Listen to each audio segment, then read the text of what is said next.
18h10 à Alger, Madame, Monsieur, merci de nous rejoindre pour ce 24 heures Africa, la une de l'actualité.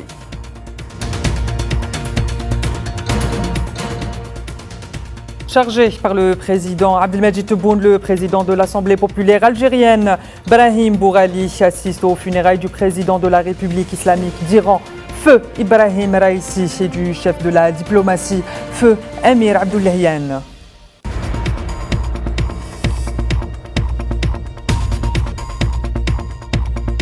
En vue de la réunion ministérielle qu'abritera l'Algérie en juin prochain sur la réforme du Conseil de sécurité, le chef de la diplomatie algérienne multiplie les entretiens téléphoniques avec ses homologues du continent.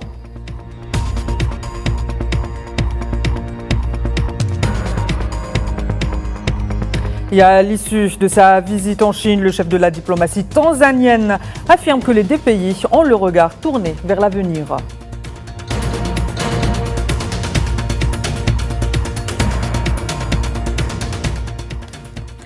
Je vous le disais à l'instant, chargé par le président de la République Abdelmadjid Tebboune, le président de l'Assemblée populaire algérienne Brahim Bourali assiste aux funérailles du président de la République islamique d'Iran, Feu Ibrahim Raïssi, et de ses compagnons, notamment le chef de la diplomatie iranienne, Feu Amir Abdollahian, a fait savoir un communiqué du Parlement.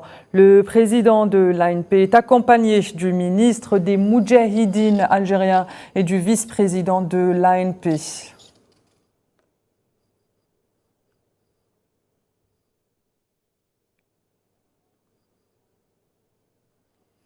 De son côté, le chef de la diplomatie algérienne Ahmed Attaf s'est entretenu mardi soir avec le ministre des Affaires étrangères par intérim de la République islamique d'Iran, Ali Bagheri Kani, lui assurant sa disposition à poursuivre le travail avec lui afin de promouvoir la coopération bilatérale à la hauteur des aspirations et des ambitions des deux pays et des peuples frères, indique un communiqué des services diplomatiques algériens. À cette occasion, Ahmed Attaf a renouvelé les condoléances de l'Algérie à la République islamique d'Iran, comme exprimé par le président de la République Abdelmadjid Tebboune dans un message de condoléances qu'il a envoyé suite à l'accident tragique ayant causé la mort du président Ibrahim Raïssi et du ministre des Affaires étrangères Amir Abdollahian, ajoute la même source.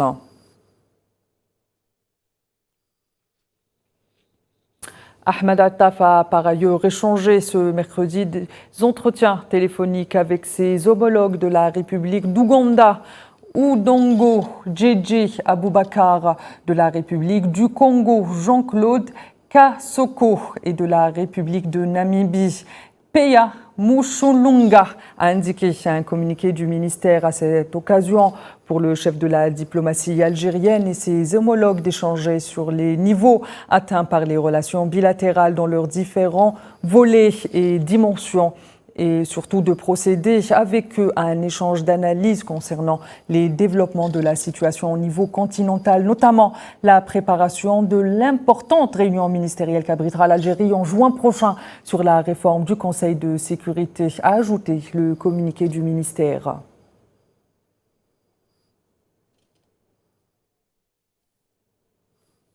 Souvenez-vous, je vous en parlais hier en Algérie. Le président de la République Abdelmadjid Tebboune s'est entretenu à Alger avec une trentaine de partis politiques représentés au sein de l'Assemblée nationale et locale élue. Une rencontre qui se veut la suite naturelle des rencontres bilatérales avec différents représentants des partis il y a quelques semaines. Le point avec Neila Hamouda.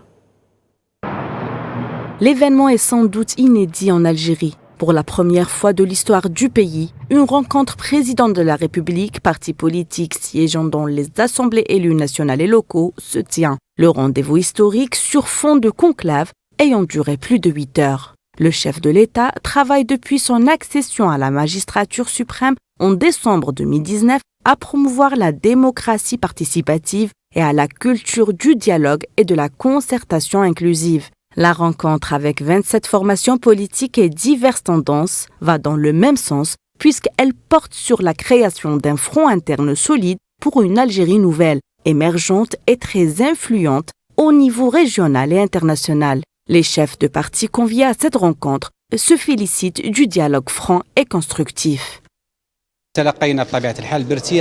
Nous avons reçu avec une grande satisfaction l'invitation lancée par le président de la République de tenir une réunion consultative à la veille des échéances électorales importantes. Cela est inédit. Nous avons discuté des questions d'intérêt national, régional et international. Il nous laisse le champ libre pour que nous, les partis politiques, puissions exprimer nos préoccupations et ceux du peuple algérien. Nous avons présenté notre vision sur la question de la réadaptation du parti. Cette rencontre, première du genre, vise entre autres à confronter la confiance dans cette conjoncture à multiples enjeux sur le plan intérieur et extérieur. Chaque parti a donné son avis. Nous avons soulevé des préoccupations que nous jugeons urgentes, nécessitant une prise en charge liée à l'apaisement de la situation, en offrant un climat politique et social qui permet au peuple algérien d'exercer sa souveraineté. L'Algérie, qui se prépare aux élections présidentielles anticipées du 7 octobre prochain, continue d'être la cible de puissances étrangères en raison de ses positions et principes immuables en faveur des causes justes. Louisa Hanoun, la secrétaire générale du Parti des travailleurs, a mis en garde contre les plans de l'entité sioniste et de ses proxys, visant la sécurité et la stabilité dans les régions du Sahel. La rencontre avait permis d'évoquer la cause palestinienne et le génocide perpétré par l'entité sioniste à Gaza et le rôle de l'État et du peuple algérien dans le soutien à Gaza. Parce que l'entité sioniste, avec le soutien de ses alliés, notamment l'Émirat arabe uni, complote contre notre pays, contre sa stabilité et déstabiliser la région du Maghreb et du Sahel. Faire face à ces conjurations ne peut être séparé du soutien au peuple palestinien. L'union fait la force et la vigilance est de mise pour tout un chacun, afin de consolider un front interne éveillé et conscient des enjeux actuels et à venir, un devoir d'intérêt national que la classe politique devrait inscrire au rang de priorité. L'Algérie a une nouvelle fois exhorté le Conseil de sécurité des Nations Unies à protéger les civils lors de conflits armés. La diplomatie algérienne a mis en exergue lors d'une session consacrée à la protection des civils les nombreuses violations du droit international et du droit international humanitaire de la part de l'entité sioniste à Gaza. Nous constatons à quel point les puissances occupantes dans le territoire palestinien occupé foulent aux pieds ces principes en toute impunité.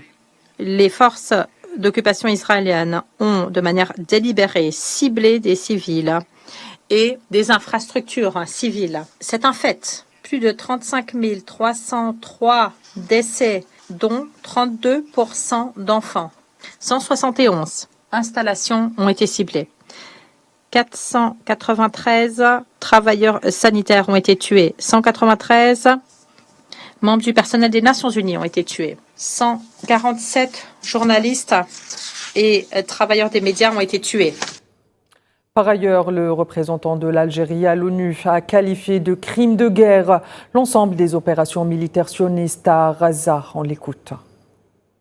Cette politique constitue un crime de guerre et un châtiment collectif, affamant des civils innocents ou les ciblant directement, ce qui est explicitement interdit par le droit international humanitaire qui interdit toute forme de châtiment collectif contre les populations civiles. Il vise à éliminer un peuple tout entier et le priver de ses droits légitimes, les droits qui lui restent, et en premier le droit à la vie, à l'autodétermination et le droit d'établir leur État sur leur terre conformément aux dispositions du droit international. Le ministre algérien de l'énergie et des mines, Mohamed Arqab, a été reçu hier mardi plutôt, par le président de la République du Congo, Denis Sassou Nguesso, dans le cadre de la tournée effectuée par le ministre algérien. Mohamed Arqab a transmis au président congolais les salutations de son homologue algérien Abdelmajid Tebboune. Il a par ailleurs souligné en marge de cette rencontre le soutien de l'Algérie aux efforts de l'Organisation africaine des producteurs de pétrole APO en matière de formation et de développement des nouvelles techniques dans le domaine pétrolier.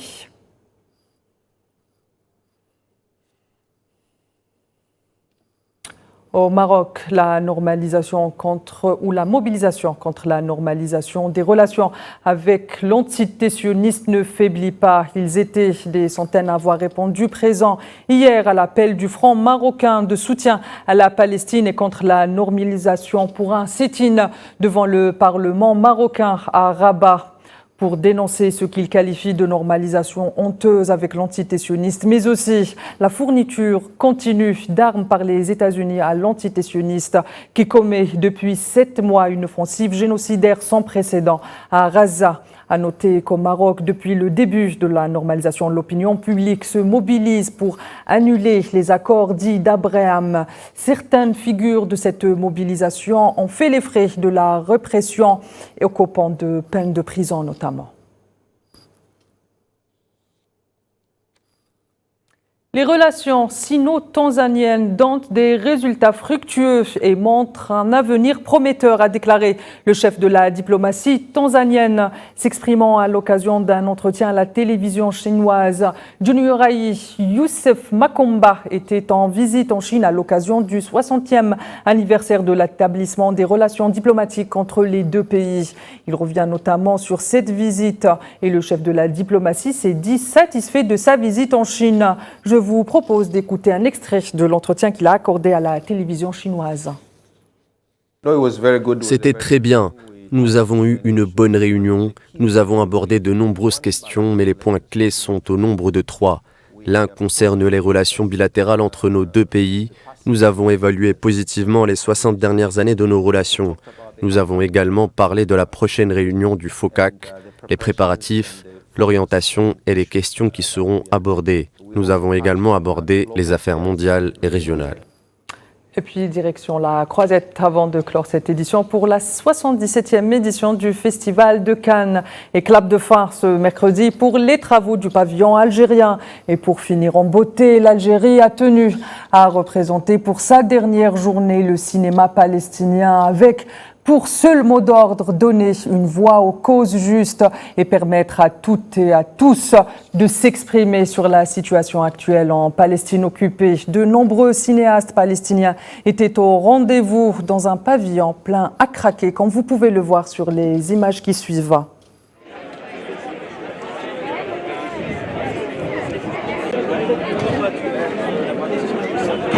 Et là, actuellement, il y a un travail parce que je